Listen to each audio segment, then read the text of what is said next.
Hello students, myself विजय सेवक from little angel senior secondary school Ganoda. ठीक, हमने पिछले कुछ वीडियोस में डाइजेशन के बारे में बात की थी। डाइजेशन क्या होता है, उसकी प्रोसेस, उसके स्टेप्स, ठीक है, उसके अंदर कौन कौन सा ऑर्गन काम में आते हैं, हर ऑर्गन में कंसेप्ट समझा था कि कौन सा ऑर्गन क्या काम करता है। लास्ट के पहले फर्स्ट वीडियो में बताया था डाइजेशन के कंसेप्ट के बारे में कि डाइजेशन का कंसेप्ट होता क्या है। सेकंड वीडियो आपने देखा होगा तो उसमें बात की है टीथ, उसके ऑर्गन्स के बारे में, कौन सा ऑर्गन क्या क्या काम करता है। ठीक, आज हम डिस्कस करेंगे उसी को आगे लेते हुए स्टमक के बारे में। ठीक है, वीडियो देखने से पहले मैं आपको दो बातें कहना चाहता हूँ। पहले तो ये कि आप अगर वीडियो देखते हैं और आपको पसंद आता है तो लाइक करें और कमेंट में मुझे बताएं कि कौन सा पार्ट, अगर आपको जरा सा कोई डाउट है तो इस वीडियो के डिस्क्रिप्शन में मेरा नंबर दिया हुआ व्हाट्सएप पर, आप मुझे वहां पे कांटेक्ट कर सकते हैं या कमेंट लिख के बता सकते हैं। आप किसी भी स्कूल के स्टूडेंट हो, अगर आपको वीडियो अच्छा लगा तो आप कमेंट में लिखिए सर अच्छा लगा तो अच्छा लगा, और देखा तो देखा, और अगर कोई डाउट है तो डाउट के बारे में मुझे आप बिल्कुल खुल के बताएं कि सर मुझे डाउट आ रहा है, वापस समझा दे, तो मैं आप नेक्स्ट वीडियो में जब भी टाइम लेकर मैं आपको समझा दूंगा। ठीक है, ज्यादा से ज्यादा शेयर करें, लाइक करें और सब्सक्राइब करें ताकि नेक्स्ट जब भी वीडियो अपलोड करूँ तो आप तो सूचना आ जाए। ठीक है, और एक और चीज की मैं जो यहाँ पे जो वीडियो बता रहा हूँ, आपको जो कंटेंट दे रहा हूँ या आपको जो समझाने की कोशिश कर रहा हूँ, आप इसको 100% प्योर माने, 100% ऑथेंटिक माने। इस वीडियो को देखने के बाद आपको किसी अलग दूसरी किताब को पढ़ने की जरूरत नहीं है या किसी और अदर रेफरेंस वीडियो को देखने की जरूरत नहीं है। थोड़ा सा भरोसा रखें, जो भी कंटेंट यहाँ पे मैं दे रहा हूँ 100% ऑथेंटिक है और आप उस पर 100% ट्रस्ट कर सकते हैं। ठीक है, वीडियो स्टार्ट करते हैं। तो लास्ट की क्लास में अपन डिस्कस किया था, एक बार फिर से उसको देखने तो थोड़ा 2 मिनट रिवीजन, अपन डिस्कस की थी टीथ के बारे में। टीथ, फिर अपन डिस्कस किया था टंग, फिर सलाइवरी ग्लैंड,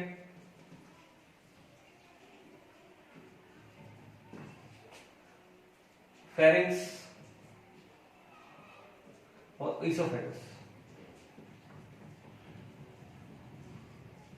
इनके बारे में हम डिस्कस कर चुके थे। अगर आपको इसमें से किसी से भी डाउट है तो आप मुझे बताएं कमेंट में, सर मुझे इसमें डाउट है, आपको समझा दो। ठीक है, यहां तक का कंसेप्ट अपने क्लियर कर चुका था।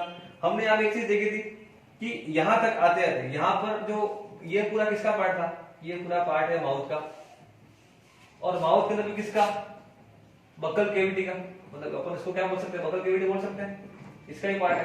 ठीक है, फेरिंग्स और इसोफेगस का कंसेप्ट मैं आपको समझा चुका था, जो यहाँ पर है हमारे इस पार्ट में अवेलेबल है।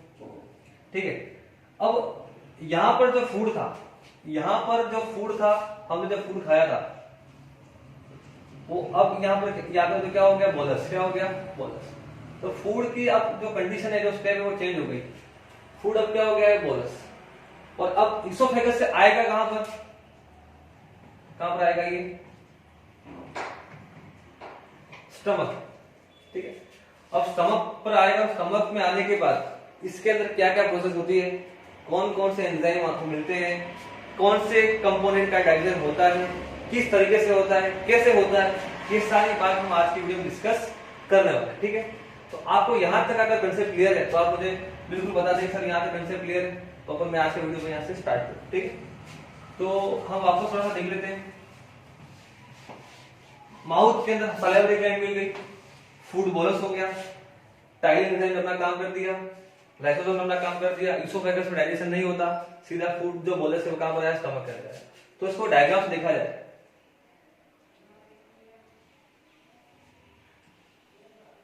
ठीक, तो ये अपना कौन सा पार्ट हो गया, इसोफेगस, इसको क्या बोलते हैं, फूड पाइप। ये जो पार्ट है अपना, इसको हम बोलते हैं स्टमक। ठीक है, हमको आज की वीडियो डिस्कस इसके बारे में करनी है कि स्टमक के अंदर कौन कौन सी प्रोसेस होती है। ये वाला जो हिस्सा है यहां से लेकर एंड तक हिस्सा, ये जो आगे वाला पोर्शन है ये अपनी है इंटेस्टाइन, ये अपनी क्या है, इंटेस्टाइन, जिसको हमको बाद में स्टडी करना है। तो ये अपनी कौन सी हो जाएगी, स्मॉल इंटेस्टाइन।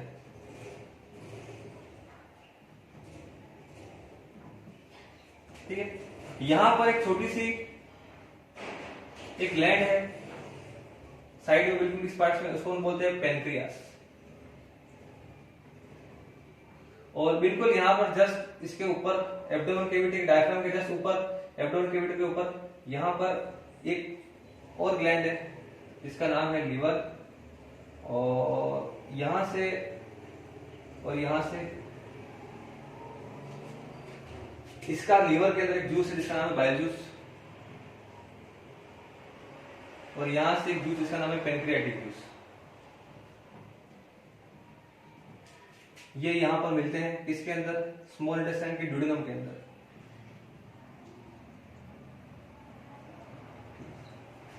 ये हो गया आगे की प्रोसेस। लेकिन इसोफेगस से फूड कहां पर आया, स्टमक के अंदर। तो स्टमक के अंदर ऐसी कौन सी प्रोसेस जिससे आगे जाकर ये होगा, तो हमको ये समझने से पहले हमको ये समझना है स्टमक के अंदर क्या प्रोसेस होती है। तो आज की जो क्लास होगी उसमें हम डिस्कस करेंगे स्टमक, बाइल जूस मतलब लीवर के बारे में, पेनक्रियास मतलब पेनक्रियाटिक जूस के बारे में, और इस पार्ट के अंदर स्मॉल इंटेस्टाइन की शुरुआत ड्यूडेनम के अंदर। ठीक है, तो आज की जो अपने क्लास का जो पढ़ने का कंसेप्ट है, आज की क्लास पढ़ने का जो क्लास में अपन जो पढ़ने वाला वही पढ़ने वाला। ठीक है, तो स्टार्ट करते हैं हम स्टमक से। स्टमक क्या है और किस तरह से काम करता है। ठीक है, स्टमक की बात करता हूं, तो इसको अगर वापस अगर मैं इसका फोटो बनाऊं, वापस एक डायग्राम बनाऊं, तो स्टमक का जो शेप है, इसका जो आकार है वो किस शेप का है, जे शेप, बिल्कुल जे शेप दिख रहा है। इसके कितने पार्ट्स हैं, इसके कितने पार्ट्स हैं, 3 पार्ट्स। 3 पार्ट्स के नाम कौन कौन से हैं, मैं कोई नाम लिख देता हूं, फिर अपन आगे इस बारे में डिस्कस करेंगे डायग्राम के अंदर। सबसे पहला पार्ट कौन सा है, कार्डियक पार्ट। कौन सा पार्ट, कार्डियक पार्ट। दूसरा सेंटर वाला पार्ट, इसका नाम है फंडस। और तीसरा जो पार्ट है उसका नाम है अपने पास पाइलोरिक पार्ट, या पाइलोरिक स्टमक, फंडस स्टमक, और इसको हम बोलते हैं कार्डियक स्टमक। और ये तीनों स्टमक कहां कहां होते हैं, ये किसका एंड हो गया, ये अपना एंड है किसका, फूड पाइप या इसोफेगस का, ये अपना इसोफेगस का एंड है। ठीक है, यहां पर इस पे किसका इसोफेगस का एंड हो गया, इस पार्ट से, यहां से लेकर ये पार्ट, इसको मैं बोल सकता हूं, क्या बोल सकता हूं, कार्डियक स्टमक। कौन सा स्टमक, कार्डियक स्टमक।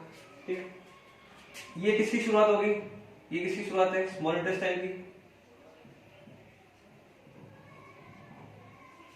तो यहां तक, यहां से लेकर ये वाला पार्ट, इस पार्ट को मैं क्या बोल सकता हूं,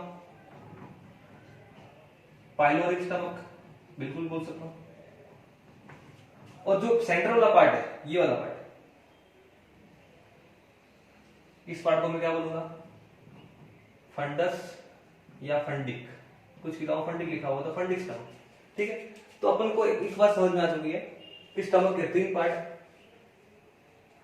कार्डियक स्टमक जो बिल्कुल इसोफेगस से कनेक्टेड है, इसोफेगस का एंड और स्टमक का स्टार्टिंग कौन सा पार्ट है, कार्डियक पार्ट है। बिल्कुल सेंटर वाला पार्ट कौन सा पार्ट है, फंडस पार्ट है। और स्मॉल इंटेस्टाइन की शुरुआत मतलब initial starting of small intestine और एंडिंग ऑफ स्टमक, ये वाला पार्ट कौन सा है, पाइलोरिक स्टमक। ठीक है, इतना आपको पता चल गया होगा, इसको नोट डाउन कर ले एक बार अच्छे से। ठीक है,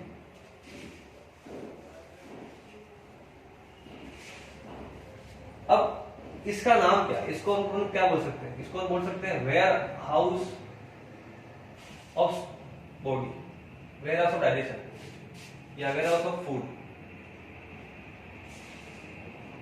मतलब खाना जो है हमारे यहाँ पे आके पड़ा रहता है, और कितना वर्ष तक पड़ा रहता है, 4 to 5 वर्ष तक जो फूड है वो यहाँ पे स्टोर्ड रहता है। तो फूड स्टोर्ड कितने, 4 to 5 वर्ष तक यहाँ पे फूड क्या होता है, स्टोर्ड रहता है, मतलब यहाँ पे पड़ा रहता है। ठीक है, अब इसके अंदर ऐसी क्या क्या चीजें हैं जिससे खाना यहाँ पर प्रोसेस डाइजेशन होता है। तो हमको यहाँ समझना है कि हमने डिस्कस किया था माउथ के अंदर हमने किसका डाइजेशन किया था, कार्बोहाइड्रेट का। तो स्टमक के अंदर हम किसका डाइजेशन करेंगे, फैट एंड प्रोटीन। किसका डाइजेशन करेंगे, फैट एंड प्रोटीन के अंदर। माउथ के अंदर में किसका डाइजेशन किया था, कार्बोहाइड्रेट का। ठीक है, स्टमक के अंदर किसका डाइजेशन होगा, फैट एंड प्रोटीन का। कोई पूछे कि स्टमक के अंदर किस कंपोनेंट का डाइजेशन होता है, तो फैट एंड प्रोटीन का डाइजेशन अच्छे से हो जाता है। माउथ के अंदर कौन सा होता है, कार्बोहाइड्रेट का। क्यों होता है, मैंने आपको बताया था कि सलाइवरी एमाइलेज जो एंजाइम है वो स्टार्च को कन्वर्ट करता है माल्टोज में, माल्टोज शुगर में कन्वर्ट करता है, और माल्टोज शुगर आगे जाके वो कन्वर्ट होती है, वो आपको मैं बताऊंगा इंटेस्टाइन के अंदर। ठीक है, तो हमको डिस्कस करना है यहाँ पर कि फैट और प्रोटीन यहाँ पे डाइजेस्ट कैसे होते हैं, कौन कौन से एंजाइम है जो उसको डाइजेस्ट करने में हेल्प करते हैं, तो किस तरह से डाइजेस्ट होता है। ठीक, तो आप इसको नोट डाउन कर ले, ware of digestion 4 to 5 hours यहाँ पे स्टोर रहता है। ठीक है, अब मैं इसके बारे में बात करता हूँ कि यहाँ पर दो स्प्रिंटर्स लगे हुए हैं। स्प्रिंटर्स का मतलब क्या, ढक्कन। तो स्टमक के पास दो स्प्रिंटर्स है। स्प्रिंटर्स का मतलब क्या, वाल्व, या आप बोल सकते हैं सीधी भाषा में ढक्कन या दरवाजा। ठीक है, कौन कौन से हैं, तो एक स्प्रिंटर तो ये रहा, मतलब क्या, फूड कहां से आ रहा है, इसोफेगस से आ रहा है, इसोफेगस से आने के बाद कहां पर आया, स्टमक के अंदर। तो यहां से जो फूड आ रहा है, जो बोलस फूड आ रहा है, वो यहाँ पर क्या करेगा, स्टमक के इस सरफेस पे क्या करेगा, प्रेशर डालेगा। तो यहां जैसे प्रेशर लगाएगा तो ये जो दरवाजा है, ये दरवाजा उसके खुल जाएगा। तो इस दरवाजे का नाम क्या है, ये वाला पार्ट कौन सा है, कार्डियक पार्ट है। तो स्पिंटर भी कौन सा होगा, कार्डियक स्पिंटर। ठीक, यहां पर कोई स्पिंटर्स नहीं होता, यहां पर कोई ढक्कन नहीं है। फिर यहां से डाइजेस्ट होने के बाद फूड कहां जाएगा, इंटेस्टाइन के अंदर जाएगा। तो इंटेस्टाइन की शुरुआत और स्टमक के एंड पर ये वाला पार्ट कौन सा है, पाइलोरिक है। तो यहां पर एक और स्पिंटर्स है, एक ढक्कन, जिसका नाम क्या है, पाइलोरिक स्पिंटर। तो यहां पर एक स्पिंटर कौन सा हो गया, कार्डियक स्पिंटर, जो क्या करेगा, इसोफेगस से फूड स्टमक के अंदर जाएगा और स्टमक से वापस फूड इसोफेगस जाने से रोकेगा समटाइम्स। ठीक है, और यहाँ ये जो स्पिंटर्स है ये क्या करेगा, फूड को स्टमक से कहां ले जाएगा, इंटेस्टाइन के अंदर, और इंटेस्टाइन से वापस फूड को स्टमक में जाने से रोकता है। दरवाजे का काम यही है। ठीक है, तो यहाँ पर दो स्पिंटर्स है, कौन कौन से, मैं वापस यहाँ पे नाम दे देता हूँ।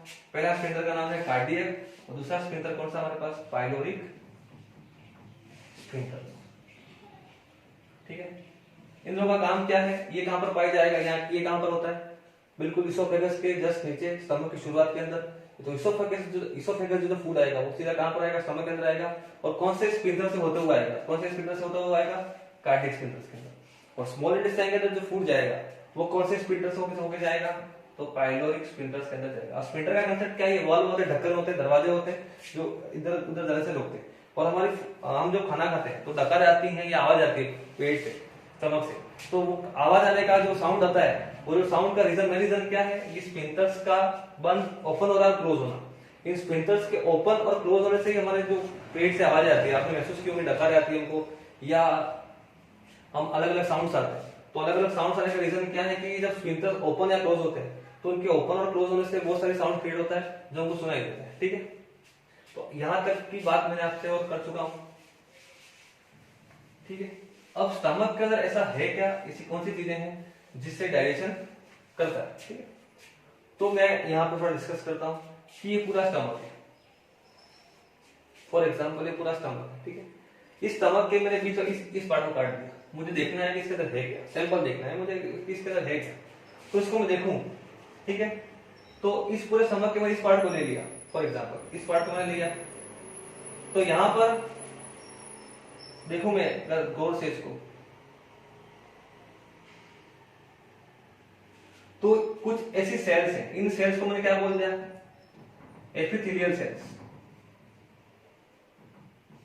एपिथेलियल सेल्स जो बाहर की तरफ होती है, स्टमक के इस साइड एक बार, फिर इसके अंदर एक और टाइप की सेल्स होती हैं बिल्कुल अंदर की तरफ, जिनको मैं क्या बोलता हूं,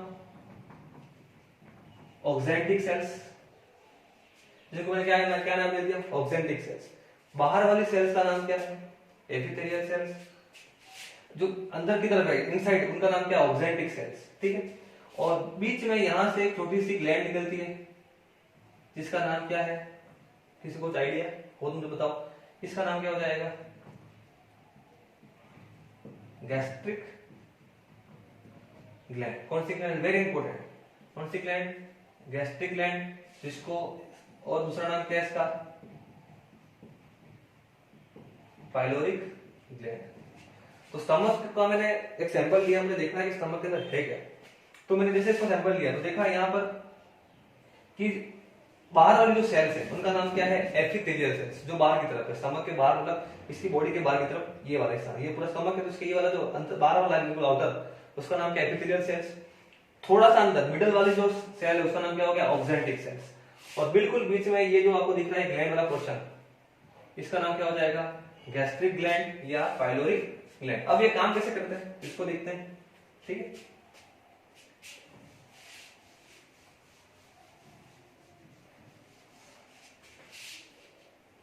अभी जो ये गैस्ट्रिक ग्लैंड है, ध्यान से समझना, जो ये गैस्ट्रिक ग्लैंड है ये तो एंजाइम सीक्रेट करती है, जूस सीक्रेट करती है, जूस, जिसका नाम क्या है, गैस्ट्रिक जूस, जिसका नाम क्या है, गैस्ट्रिक जूस, ठीक है। गैस्ट्रिक ग्लैंड ने एक जूस सीक्रेट किया जिसका नाम क्या हो गया, गैस्ट्रिक जूस। अब गैस्ट्रिक जूस होता क्या है, तो एकदम गाढ़ा लिक्विड होता है, रिगिड लिक्विड होता है और बिल्कुल येलो रंग का होता है, हल्का सा गाढ़ा होता है और इसकी पीएच एसिडिक होती है, इसका जो पीएच है वो एसिडिक होती है, एसिड नेचर की होती है, ठीक है, बिल्कुल एसिड जैसा होता है। इसके अंदर दो एंजाइम है, पहला एंजाइम कौन सा है,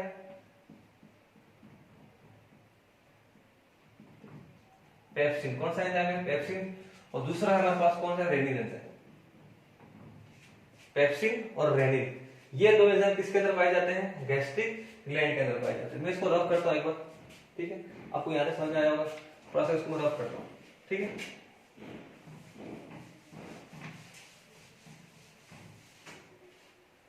गैस्ट्रिक ग्लैंड ने कौन सा एंजाइम, कौन सा जूस सीक्रेट किया, गैस्ट्रिक जूस। इस गैस्ट्रिक जूस के अंदर कौन सा एंजाइम है, पेप्सिन और रेनिन, ठीक है। अब ये पेप्सिन और रेनिन है, इनको वर्क करने के लिए, इनको काम करने के लिए, ध्यान से समझना इस कंसेप्ट को, मैं भी किसकी बात कर रहा हूँ, गैस्ट्रिक ग्लैंड की। अभी कहीं पे मैंने एसिड का नाम नहीं लिया, कहीं पे मैंने हाइड्रोक्लोरिक एसिड का नाम नहीं लिया, अभी आएगा, कैसे आएगा देखोगा। गैस्ट्रिक ग्लैंड ने कौन सा जूस सीक्रेट किया, गैस्ट्रिक जूस। इसके अंदर दो एंजाइम कौन कौन से, पेप्सिन और रेनिन, ठीक है। इनका फंक्शन समझाऊंगा अभी 2 सेकंड के अंदर। इनको काम करने के लिए मीडियम कैसा चाहिए, मीडियम चाहिए एसिडिक। कौन सा मीडियम चाहिए, एसिडिक मीडियम। कौन सा मीडियम चाहिए, एसिडिक मीडियम चाहिए। अगर एसिडिक मीडियम होगा तभी ये दोनों काम करेंगे, ठीक है। और हमको पता है कि फूड आया कहां से, फूड आया हमारे माउथ से होता हुआ, फूड आया इसोफेगस से, और इसोफेगस से फूड कहां पर आया, सीधा स्टमक में, ठीक है। तो माउथ के अंदर कौन सा एंजाइम था मुझे बताओ आप, कौन सा एंजाइम था, टाइलिन। और ये एंजाइम के अंदर क्या है, सलाइवा था, और ये सलाइवा नेचर में कैसा था,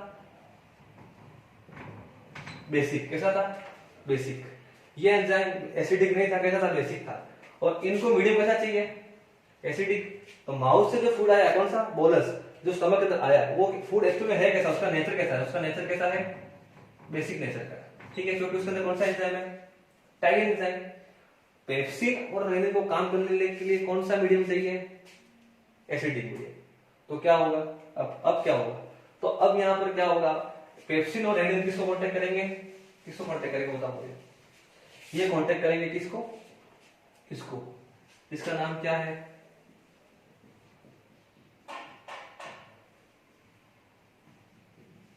कौन से सेल, ऑक्जेंटिक सेल्स। पेप्सिन और रेनिन ने कहा कि सर हमको काम करने के लिए किसकी मीडियम रिक्वायरमेंट है, एसिडिक मीडियम की रिक्वायर्ड है। क्यों है, क्योंकि माउस और इसोफेगस से जो फूड आया है स्टमक के अंदर, उसके अंदर कौन सा एंजाइम मिक्स है, टाइलिन, और उसके अंदर क्या है, सलाइवा। और ये कैसी होती है नेचर में, बेसिक नेचर। उसकी जो उसका जो पीएच होता है वो कितना होता है, 6.8 से 7.4 होता है, मतलब ये बिल्कुल बेसिक नेचर, एसिडिक नहीं है। और इसको काम करने के लिए कौन सा मीडियम चाहिए, एसिडिक। तो ये किसको कांटेक्ट करेंगे, ऑक्जेंटिक सेल को। और ऑक्जेंटिक सेल क्या करेगी,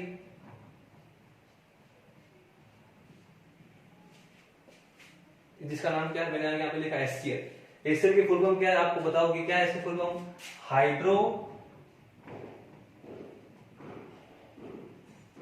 क्लोरिक एसिड। कौन सा एसिड, हाइड्रोक्लोरिक एसिड। अभी हाइड्रोक्लोरिक एसिड जो है इसकी पीएच कितनी होती है, आपको पिछले स्तर पे पढ़ाया था वीडियो में अंदर, तो आप मुझे बताओ उसकी पीएच कितनी होगी। ये बिल्कुल स्ट्रॉन्ग एसिड है, बिल्कुल स्ट्रॉन्ग एसिड, तो इसकी पीएच कितनी होगी, 1.2 से लेकर 1.6 के बीच में इसकी क्या होती है, पीएच होती है। सर फिक्स पीएच बताओ, तो फिक्स पीएच नहीं बोल सकते, इसकी एक रेंज होगी, और रेंज हमने क्या मानी है कि 1.2 से लेकर 1.6 तक इसकी जो पीएच है तो ये स्ट्रॉन्ग एसिड है, ठीक है। अब इसने क्या किया, ऑक्सीजन रिएक्शन ने कौन सा HCl सिगरेट कर दिया। अब HCl सिगरेट करते HCl ने क्या किया, HCl ने क्या किया, HCl ने इस पूरे मीडियम को कैसा कर दिया, एसिडिक, कैसा कर दिया, एसिडिक कर दिया। समझ में एक बात, क्लियर है कंसेप्ट। तो इस HCl ने क्या कर दिया, पहला काम तो HCl ने क्या कर दिया, फर्स्ट फंक्शन, HCl ने पहला काम तो हमारे पास क्या किया, पहला काम किया, पहला फर्स्ट फंक्शन, इसने मीडियम कैसा कर दिया, इसने मीडियम को कैसा कर दिया, मीडियम को कर दिया एसिडिक।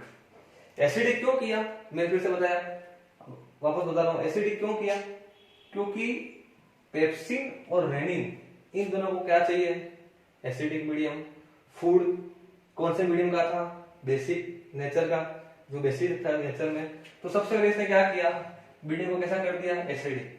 दूसरा इसने फंक्शन कौन सा किया, फर्स्ट फंक्शन, तो ये सेकंड फंक्शन इसने क्या किया कि टाइलिन जो एंजाइम था, कौन सा एंजाइम, टाइलिन एंजाइम, जो कहां था, सलाइवा के अंदर, सलाइवा एमाइलेज जो मैं ग्लैंड, तो उस एंजाइम को क्या कर दिया,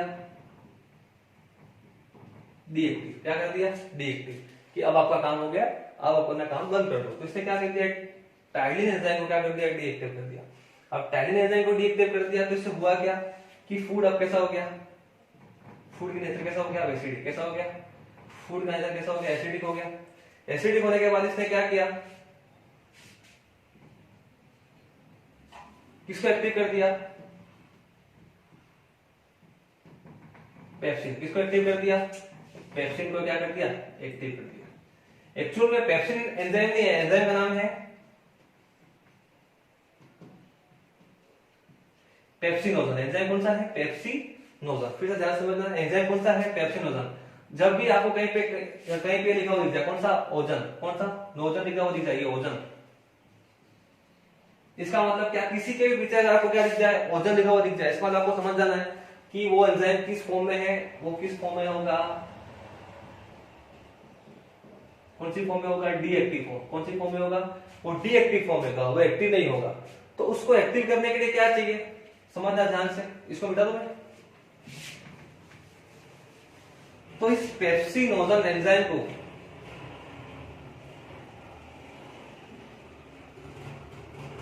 पेप्सिनोजन एंजाइम को क्या चाहिए, एक्टिव करना है।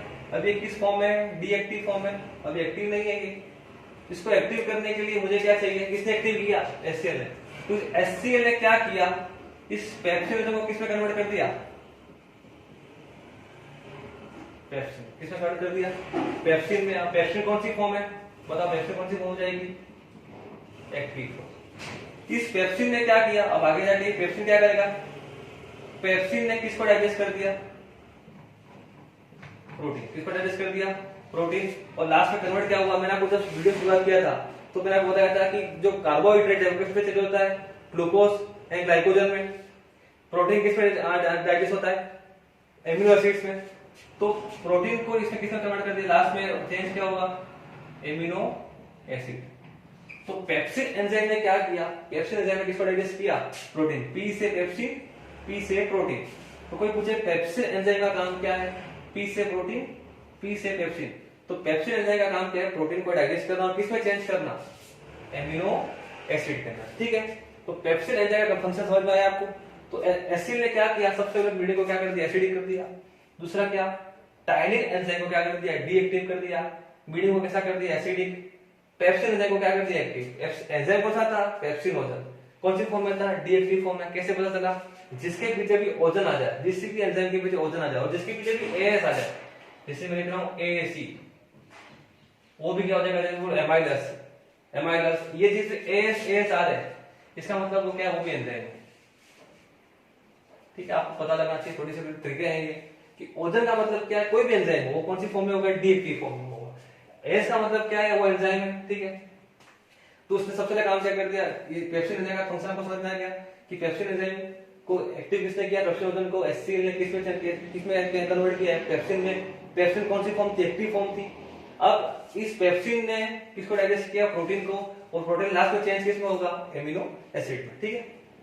अब नेक्स्ट बात करता हूं किसकी, पेप्सिन एंजाइम का तो काम हो गया। नेक्स्ट एंजाइम कौन सा था बताओ, नेक्स्ट एंजाइम हमारे पास था रेनिन। नेक्स्ट एंजाइम कौन सा था? रेनिन।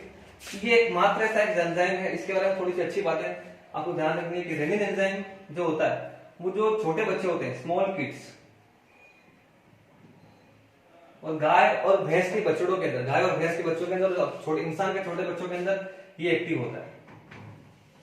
ठीक है, क्यों होता है? क्योंकि ये छोटे बच्चे होते हैं जो क्या करते हैं, इनका जो फूड होता है वो मैक्सिमम क्या होता है, मैक्सिमम कौन सा फूड खाते हैं? Milky food. कौन सा फूड खाते हैं? Milky food. मतलब दूध का खाना खाते हैं, दूध ही खाते हैं, दूध में चावल खाते हैं, मतलब जो भी इनका खाना होता है उसके अंदर दूध का परसेंटेज ज्यादा होता है। तो उनके अंदर हमको दूध के अंदर एक प्रोटीन, इसका नाम क्या है? केसिन। दूध के अंदर प्रोटीन का नाम कौन सा है? केसिन प्रोटीन है। दूध के अंदर प्रोटीन, इसका नाम क्या है? केसिन। ठीक है, अब ये केसिन प्रोटीन है, ये सीधी बॉडी के अंदर तो जाएगी नहीं, इसको डाइजेस्ट करने का एंजाइम तो चाहिए। छोटे बच्चों को प्रोटीन कैसे मिलेगा? तो प्रोटीन को डाइजेस्ट करने के लिए क्या चाहिए? तो एक्चुअली वो केसिन तो है, लेकिन केसिन एक्टिव फॉर्म है। एक्चुअली में वो क्या होता है? केसिनोजन। क्या होता है? केसिनोजन। और क्या आ गया? ओजन आ गया। ओजन आ गया, इसका मतलब क्या है? ये कौन सी फॉर्म है? डीएक्टिव फॉर्म है। डीएक्टिव फॉर्म है। डीएक्टिव फॉर्म है तो उसको एक्टिव फॉर्म में लाने के लिए क्या चाहिए मुझे? एंजाइम चाहिए। एंजाइम कौन सा आया? रेनिन। तो इस केसिनोजन को रेनिन, कौन सा एंजाइम? इस केसिनोजन को इस रेनिन एंजाइम ने किसमें चेंज कर दिया? केसिन। मतलब क्या? दूध को दही में चेंज कर दिया, दूध को फाड़ दिया। दूध को फाड़ दिया तो हमको कौन सी प्रोटीन मिल गई? केसिन प्रोटीन मिल गई। किसकी वजह से? इस रेनिन एंजाइम की वजह से। ठीक है, ओजन वर्ड आया मतलब डीएक्टिव फॉर्म है। रेनिन एंजाइम ने क्या किया? इस केसिन ओजन को केसिन में चेंज कर दिया। इस रेनिन ने काम कैसे किया? तो मैं आपको पहले बता चुका हूं कि पेप्सिन और रेनिन एंजाइम को काम करने के लिए क्या चाहिए? इनको काम करने के लिए चाहिए एसिडिक मीडियम। एसिडिक मीडियम कहां से मिला? तो उन्होंने किससे कांटेक्ट किया? ऑक्सैंटिक सेल को कांटेक्ट किया। ऑक्सैंटिक सेल ने क्या सीक्रेट किया? HCl। HCl पीएच कितनी होती है? 1.2 टू 1.6। इसने क्या कर दिया? मीडियम को कैसा कर दिया? एसिडिक। कैसे किया? तो टायरिन एंजाइम को क्या कर दिया? डीएक्टिव कर दिया, जिससे मीडियम कैसा हो गया? एसिडिक। पैराकाम्स ने क्या किया? पेप्सिन ओजन को एक्टिव कर दिया। पेप्सिन ओजन को एक्टिव कर दिया, डीएक्टिव था तो क्या कर दिया? एक्टिव कर दिया। एक्टिव करने से किसमें चेंज हो गया? ये पेप्सिन में। पेप्सिन ने क्या किया? किसको डाइजेस्ट किया? प्रोटीन को। ठीक है, फिर रेनिन ने क्या किया? रेनिन एंजाइम किसके अंदर पाया जाता है? ज्यादातर स्मॉल बच्चों के अंदर। क्यों पाया जाता है? क्योंकि उनका जो खाना होता है उसके अंदर दूध का परसेंटेज ज्यादा होता है। ठीक है, अब इसको एक्टिव करने के लिए इसका कौन सा? केसिन ओजन को एक्टिव करने के लिए कौन सा एंजाइम आया? रेनिन। और रेनिन ने किसमें चेंज कर दिया? इसको केसिन में चेंज कर दिया। ठीक है, तो आपके ये काम समझ में आया। अब कभी कभी क्या होता है, इतना आपको समझ में आया, इसको मैं रब कर दूं। ठीक है, अब दो काम तो इसके हो गए। अब तीसरा फंक्शन क्या है कि हमने पढ़ा था लाइसोजाइम। क्या पढ़ा था हमने? लाइसोजाइम पढ़ा था। और लाइसोजाइम क्या करता है? लाइसोजाइम एंजाइम कहां पर था? मुझे बताओ आप। लाइसोजाइम एंजाइम कहां पर था? लाइसोजाइम एंजाइम कहां पर था? ये हमारा था माउथ के अंदर। और इसने क्या किया था? बैक्टीरिया को खत्म किया था। बैक्टीरिया को क्या किया था? डिस्ट्रॉय किया था। कौन से लेवल पर? इनिशियल स्टेज पर। जब हम खाना खा रहे थे इनिशियल स्टेज माउथ पर, तब कौन से एंजाइम ने खत्म किया था बैक्टीरिया को? लाइसोसोम को। लेकिन अब क्या हो चुका है? अब मान लो कुछ ऐसे बैक्टीरिया होते हैं खाने के साथ, हमारे साथ खाने के साथ आ जाते हैं, जो इस लाइसोसोम से डाइजेस्ट नहीं होते, लाइसोसोम को खत्म नहीं कर पाता। तो क्या होगा आगे जाके? कौन है? HCl। बिल्कुल खतरनाक एसिड है, स्ट्रॉन्ग एसिड है। तो ये क्या करेगा? जितने भी बैक्टीरिया लाइसोसोम से बच गए, जितने bacteria which are not destroyed, which are not destroyed by lysosome, इनको खत्म कौन करेगा? are destroyed by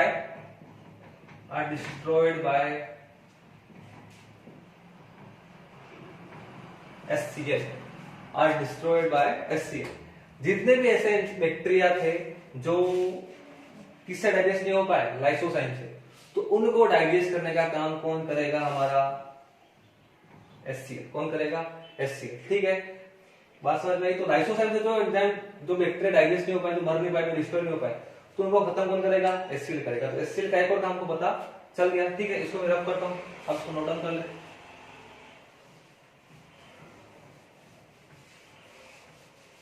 आगे और क्या? अब आगे ऊपर एक और फैक्ट है, इंपॉर्टेंट फैक्ट है। वो इंपॉर्टेंट फैक्ट कौन सा है?